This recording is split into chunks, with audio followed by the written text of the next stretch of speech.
अस्सलामुअलैकुम everyone, it's Abdul Muqeet and welcome back to my YouTube channel. तो आज की वीडियो में हम चैप्टर 2 स्टार्ट करने जा रहे हैं और चैप्टर 2 के अंदर हमारा सबसे पहला टॉपिक है what are input output functions. तो अभी जो हम देखते हैं कि जब भी हम कोई प्रोग्राम लिखते हैं, चाहे वो खाली हो, ये एक एम्प्टी मेन है जिसकी बॉडी में कुछ नहीं लिखा हुआ, इसको भी अगर मैं रन करता हूँ तो हमारे सामने एक आउटपुट स्क्रीन ओपन होती है और इस आउटपुट स्क्रीन को हम क्या बोलते हैं? इसको हम कहते हैं कंसोल। तो अगर हम चाहते हैं कि हम कंसोल के ऊपर अपनी मर्ज़ी का कुछ लिखवा सकें यहाँ पे, तो उसके लिए हमें क्या यूज़ करने पड़ते हैं? उसके लिए यूज़ करने पड़ते हैं हमें आउटपुट फंक्शंस। हर लैंग्वेज के अंदर कोई ना कोई आउटपुट फंक्शन होते हैं जो बिल्ट इन डिफाइंड होते हैं। तो आज हम सी लैंग्वेज के आउटपुट और इनपुट फंक्शंस के ऊपर बात करेंगे। तो आउटपुट फंक्शन बेसिकली क्या होता है? पहले हम आउटपुट फंक्शन को देखते हैं।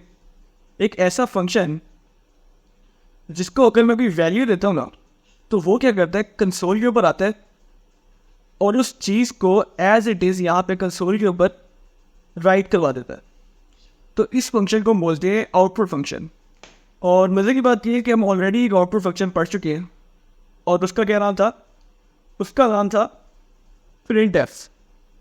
अब printf क्या करता था कि इसको मैं जब भी इन्वर्टेड कॉमर्स के बीच में कोई भी वैल्यू देता था, तो ये जैसे ही प्रोग्राम एग्जीक्यूट होता था तो उस वैल्यू को एज इट इज़ लाकर कंसोल के ऊपर प्रिंट कर देता, जैसे यहाँ पे इसने हेलो प्रिंट कर दिया। तो जैसे कि मेरे पास समझ लो दो इंटीजर्स हैं, अगर मैं चाहूँ कि दो नंबर्स हैं मेरे पास और उनको मैं ऐड कराना चाहता हूँ, तो दो नंबर मैंने बना लिए, इंट n1 और उसकी वैल्यू में रखी 10। इसी तरह मैंने इंट n2 और उसकी वैल्यू रखी मैंने 20। और मैं चाहता हूँ इन दोनों को ऐड करवा के एक तीसरे इंटीजर के अंदर मैं स्टोर कराऊँ और उसका नाम मैंने रख दिया रिजल्ट, और उसको इक्वल कर दिया n1 प्लस n2 के। तो अब देखो, अगर मैं इस प्रोग्राम को एग्जीक्यूट करता हूँ तो n1 और n2 जो है वो ऐड हो गए हैं और रिजल्ट वाले वेरिएबल के अंदर स्टोर भी हो गए, लेकिन मुझे वो शो नहीं हो रही कि उनकी आउटपुट, कि उन दोनों को ऐड करने के बाद उनका रिजल्ट क्या है। तो उसके लिए मुझे क्या यूज़ करना पड़ेगा? वो आउटपुट देखने के लिए मुझे यूज़ करना पड़ेगा एक आउटपुट फंक्शन, और वो भी हमने देखा कौन सा? printf।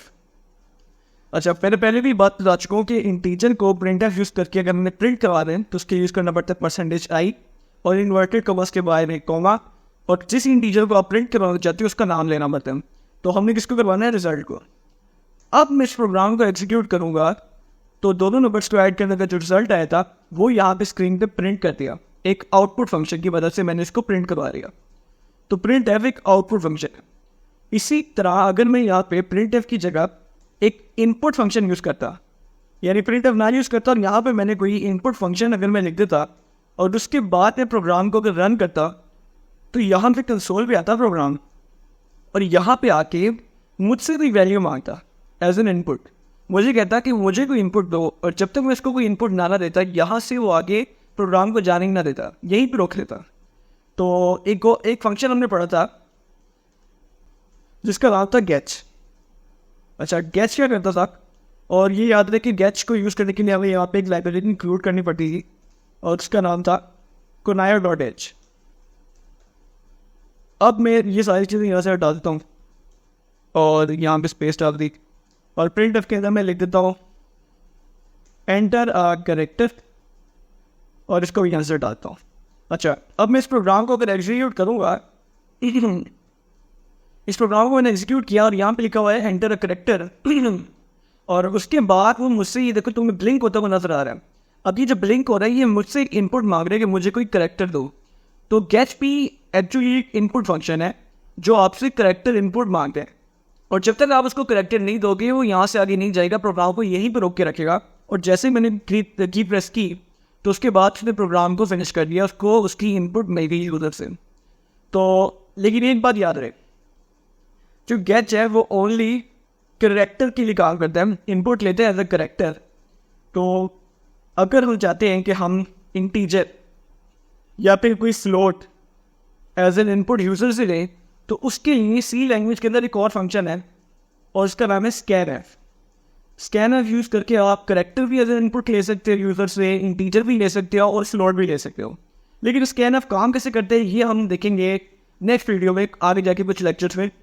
आज की वीडियो का बेसिक मकसद था ये जानना कि इनपुट और आउटपुट फंक्शन किस तरह से काम करते हैं। आउटपुट फंक्शन क्या करता था कि जो भी वैल्यू मैं उसको देता था वो लाकर उसको एज इट इज़ कंसोल के ऊपर प्रिंट कर देता था, और इनपुट फंक्शन क्या करता है कि जब प्रोग्राम रन होता है तो उसके बाद मुझसे कंसोल के ऊपर कोई वैल्यू मांगता है, यूजर से कोई वैल्यू मांगता है एज एन इनपुट, और जब तक हम उसको वैल्यू नहीं देते वो उस प्रोग्राम को वहीं पे रोक के रखता है।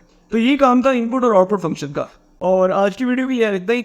उम्मीद करता हूँ कि तुम्हें समझ आ रही होगी कि ये इनपुट फंक्शन और आउटपुट फंक्शन होते क्या और कैसे काम करते हैं। तो अगर वीडियो पसंद आई तो लाइक कर देना, चैनल को सब्सक्राइब कर देना, and I will see you in the next one.